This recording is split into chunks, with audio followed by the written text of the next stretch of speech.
What?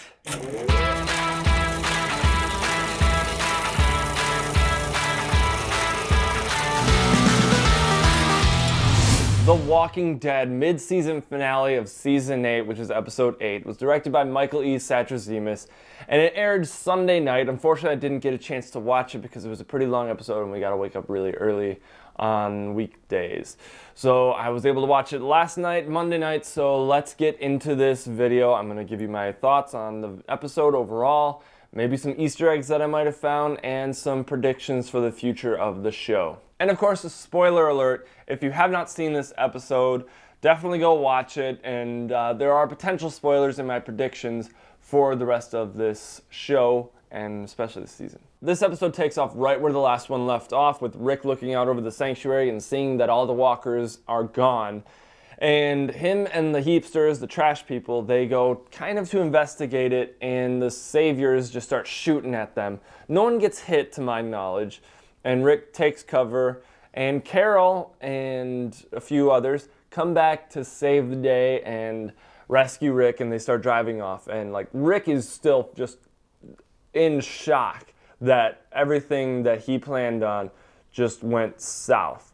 And it's very eye-opening for him. Like, who can I trust? Because my own people aren't trusting me, and it's tough for him to accept. After that scene, we get a flashback of Rick and Carl talking after Rick decided to shoot over Sadic's head to scare him off. Now we know that Carl has pretty much brought Sadic into Alexandria to, help him out. But, we get this nice scene between the two, and the first thought that went through my head is Carl's getting big. Chandler Riggs, he's grown up so much since the first season, and he's almost as tall as Andrew Lincoln, Rick. And I thought it was a really nice scene, and during that scene I was like, no way, they're gonna kill Carl. I was thinking it the entire time, like, they can't kill him because he's too important. And I haven't read the comics yet, but I've heard that Carl Grimes has important things to do in the comics.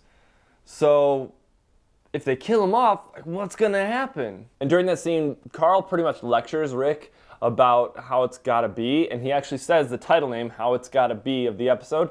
And as soon as he said that, I was like, it's Carl. It's definitely Carl. So we get this short story revolving around Aaron and Enid, and they're traveling to the ocean side to get them to join them. I don't know why they didn't do this sooner, but they're finally going over there to get them to join sides. And it was a very intense scene because Aaron gets out to investigate some shadow that he saw, and Enid comes around to help because she hears some rustling, and she comes around the truck and she gets kind of scared and shoots the grandmother. And yeah, they're in a tight position now because they've pretty much killed the leader of Oceanside. So back at Alexandria, Judith is growing so much. She's so cute. And Michonne is basically like leaving her to go do something. I don't remember what. I think they're just going to the sanctuary to make sure that the saviors surrender. And Daryl is just overconfident, like, no, my plan worked. Crashing that garbage truck into the sanctuary, it worked. Don't worry, I got it. He's just way overconfident. And we eventually find out that it wasn't just Daryl's actions that caused them to get out. It was mainly Eugene, because Eugene is proving his worth to the saviors, unfortunately. So before they're all about to leave to go back to the sanctuary, Carl is up in his room at their house writing a letter to Rick. And during that scene, I was like, okay, is Carl leaving? Is he apologizing for something? Or is he writing a letter because he's about to die, or he thinks he's gonna die? And, we'll get back to that. So out of nowhere, Negan shows up to Alexandria. And I love how that scene plays out because you don't expect it to just come out of nowhere. You always expect Negan to come in with a big fanfare and it's like, okay, he's here. And he does kind of warn them, but it just comes out of nowhere for the audience watching the show. Like, he just starts knocking on the gate while the characters are talking, like, whoa, here we go. And Michonne, you could see the look on her face, and she's just a great actress. She's just completely shocked. And, like, I was shocked too. I'm like, oh no, they got out. Like, ugh, it happened. And it's like the war is just beginning. So, yeah, that was a pretty tough scene to watch. Like, this episode felt more like the end of season 6. It was you feel defeated almost. Some sense of hope, but more defeat. Like, we're not going to get out of this without losing someone. In this episode, the Saviors, we really do see their numbers in this. They're pretty much everywhere at this point. They've got the people surrounded at the hilltop when they're on the road.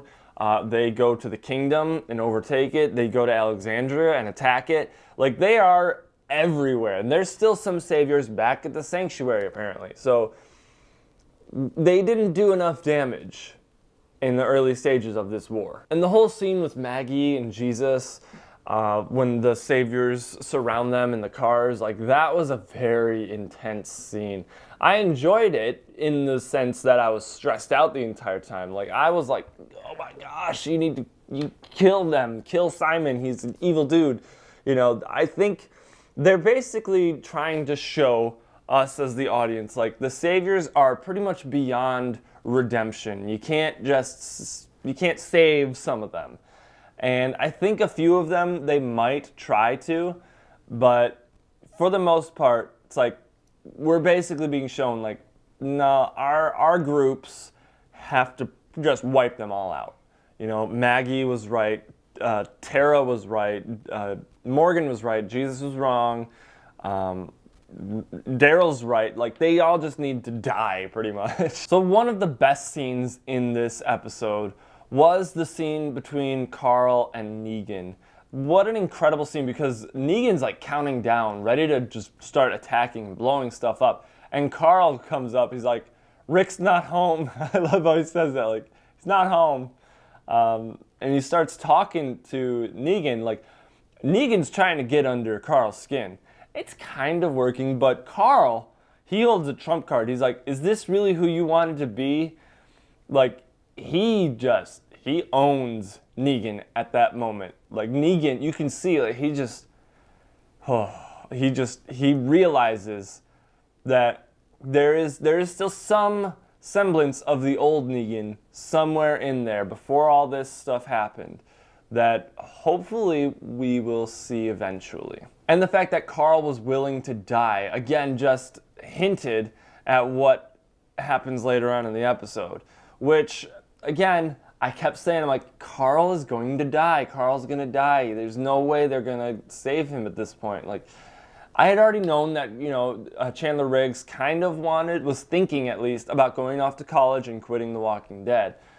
So there's that. Then we get this short scene of Eugene. He's not able to sleep, so he goes and he's starting to come back around, and he goes to help Gabriel and the doctor escape.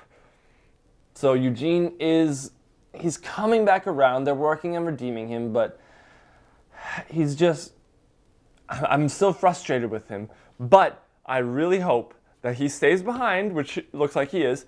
He stays behind, and because he can do more damage from the inside than he can from the outside. He can tear them apart. Like Dwight did, he can do even more. And I really hope that they do that with his character. So Carl has a plan to get everybody out of Alexandria before all the Saviors come in and blow stuff up. And there's a scene where, you know, the Saviors finally get in, and Carl's got a lot of smoke bombs. I don't know where he's getting all these things from in the first place, but he's got all these smoke bombs, and there's a scene where these two Saviors come up. They're like, hey, that's Carl. Just come over here, kid, you know, give up. And he just, like, lights one of those smoke bombs, drops it, and he's gone. Like, okay, earlier in the episode, they showed how difficult it was for him to move that sewer, that manhole cover. And in this scene, he moves it in, like, 5 seconds, if not less. It was a bit unbelievable, but still cool because, you know, he's like Batman. So King Ezekiel finally gets out of his funk and he comes back to save the day and gets all the people from the kingdom out. And basically we get the introduction of a new character, I think. I don't know what her name is, but she helps all the kingdom people escape by like punching one of the saviors. It was a good scene. I like her character. I don't know who she is. I don't know what she's going to do. If that's the extent of her character development, that's fine, whatever. But I have a feeling that we're going to get introduced to a few more characters that are going to be minor and probably going to die, but characters nonetheless that will have an impact on this war overall. Another great scene in this episode is when Maggie and the rest of the people from the hilltop return to the hilltop because they were sent back by Simon. You know, one of her people was killed right behind her in the seat behind her. And she's basically reminded of how she lost Glenn, and she does not want that to happen anymore. So she gets back, and I love this. She picks out a savior, like that one. Because this is the one that attempted to kill Jesus, I guess. She's like, this is the one that tried to kill you. And then she just kills him right then and there. No hesitation. I mean, there was a little hesitation at first, but she just, boom, he's dead. And I love the line where she's like, we're not even, but it's a start. Like, oh, Maggie is awesome. And what a great actress, Lauren Cohen. When she turns around, like, you can tell she's just fighting the tears. She wants to cry. She is upset. She's mad. She's furious. She's scared. She's got all these emotions going on. And it's, I hate to theorize about this, but I think she's going to lose the baby because she's still so early on in the pregnancy, and to be under that amount of stress, it's not good. So we finally see Dwight come around and totally own up to being part of the groups of our people. He starts turning on the saviors and shoots a couple of them. He gets shot himself, only in the arm, so he's okay. But, you know, all our group of 4 people, it was Daryl, Rosita, Tara, and Michonne. Like, they come around, they're about to kill him, and he's like, no, wait, I helped you. I brought them here. I knew what this was. I knew that you were going to be able to get out, so I didn't block it. And I love that. And then Daryl just rips the vest off of him, because originally Dwight took the vest from Daryl, so Daryl's taking it back.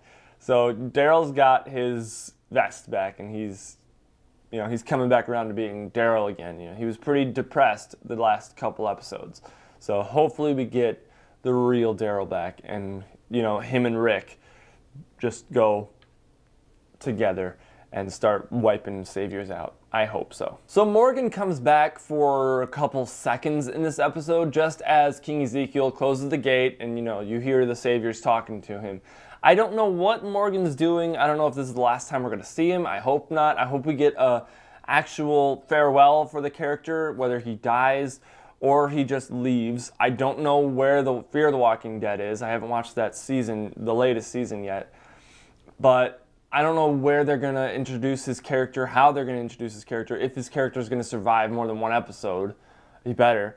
So I just don't know where that character is going to fit in. Is it going to be between now and earlier on in The Walking Dead, and Fear the Walking Dead is set between there, or is it going to take place after all this? Who knows? The writers do. So Rick finally makes it back to Alexandria, and he sees that the whole place is pretty much destroyed. And, oh man, the fight scene that ensues after that between Rick and Negan. We have not seen this yet. Rick has been wanting to just beat the crap out of Negan, and he finally gets a chance, but Negan has the upper hand because of the surprise attack. He knocks the wind out of Rick, pretty much. And that fight scene was pretty intense. I so badly wanted Negan to get, like, just really badly injured, but it didn't quite happen. But it was a great scene nonetheless, because Rick basically said, do you ever stop talking, or do you ever shut up? And he's like, nope. And, oh man, such a great scene. I still don't know why. It's still really annoying to me that Rick had the opportunity to hit him with the barbed wire part, but he hits him with the like the butt of the bat. It's like, come on. It would have taken half a second, if not less, to just turn that bat and kill him.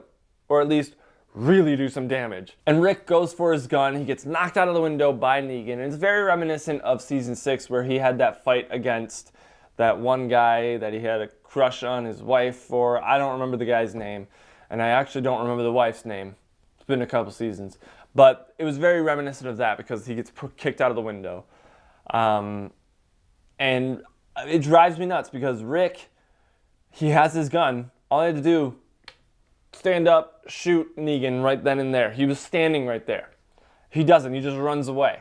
It's like if he was a real person, he would have gotten right back up and shot him. But it's a TV show, and I think Negan's going to survive. So Rick and Michonne make it out alive. I thought for sure Michonne was going to die at this point because, you know, she is upset. She's like freaking out because of everything that's going on.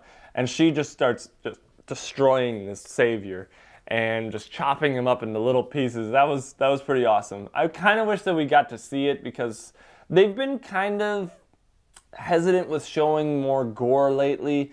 Last season we got a lot of gore, at least at the beginning. A couple seasons ago we got a lot of gore. This season I can't remember there being that much gore, especially when it comes to killing the bad guys. We haven't seen that much, and that's kind of disappointing in a weird way. I gotta say, the close-ups of the face in slow motion where it's like really extreme close-ups, it's getting a little annoying. I get it, they're trying to show like the mental state and where this character is at this moment, at the end of the episode and at the beginning of the episode. Like, here they are. You can kind of see what they're feeling and what they're thinking of, but it's a little annoying. And now we get to the big climax of this episode, where it's revealed that Carl has been bit. And again, I gotta say, I did see it coming. I didn't see it coming as him being bit, but I did see it coming that he was gonna die eventually. Because they just focused on his character way too much in this episode. They never do that unless something bad is about to happen to that character. Usually. Like 90-95% of the time. I'm so disappointed with the decision. I get it, but I think it's a really bad decision. Because, I've never read the comics, and correct me if I'm wrong, but I have heard that Carl Grimes has very important things to do later on in the comics. And his character is still alive in the comics. And in the comics, we are way beyond this story arc. So, what are they going to do if they kill him off? When they kill him off? Because it's a bite. And I only watched a couple minutes of Talking Dead, and they said, you know, the bite is going to play out how bites always play out. So, it means it's going to lead to him becoming a walker or just dying, and they're going to have to shoot him in the head. But I have a theory that Eugene could possibly come up with a cure or a way to extend his life, and he just always lives with like a fever or something. Like, that sounds awful, but if it keeps him alive, it's worth it. So this all happened a couple episodes when he was helping Sadic. And I have not gone back to watch that part of the episode, but I guess you can tell when he gets bit. Again, I want to go back and watch it. But I have to say, this changes things dramatically. Because at the beginning of the season, we got this, I thought it was a flash forward from Rick. You know, he's old man Rick. You see Michonne, you see Judith, she's like 6 years old. And you see Carl. Carl has a line in that scene. He says, we're all playing hooky. He's like, well, I didn't choose the song. And he walks by the camera. You see him and you hear him. You don't see his face. You just see him walk by. His hair is still long. He's not wearing the hat, but he's alive. He was there. Is this just a vision of Rick's that he wishes his life could be like this? Or is this the future and Carl does survive? Or is this heaven or something? Like, is this Rick's version of afterlife or something? I don't know. I thought for sure that it was a flash forward because, you know, they're all there. Rick's old. I'm disappointed with the decision to potentially kill off Carl, because Carl has been there from the beginning. He is one of the very few remaining original cast members. As far as I know, we have Rick, Carl, Daryl, and Carol. Just the 4 of them. Those are the only 4 left from season 1. Sure, Maggie's there, but she joined in season 2. Glenn is gone. Everyone else that was originally there in season 1 is gone. And that's very sad. Now we're down to possibly 3. It's pretty sad. Because really, everything that Rick has been doing has been for his children. Specifically for Carl, because Carl's been there the entire time. But now Judith as well, to make sure that they have a safe future. And for Carl to be taken care of and just taken out of the story. It's pretty sad. So really the Easter eggs that I have are just callbacks to the other episodes, like when Negan knocks on the door. It's just like he did last season when he first shows up, when he says, little pig, let me in." It's very similar to that.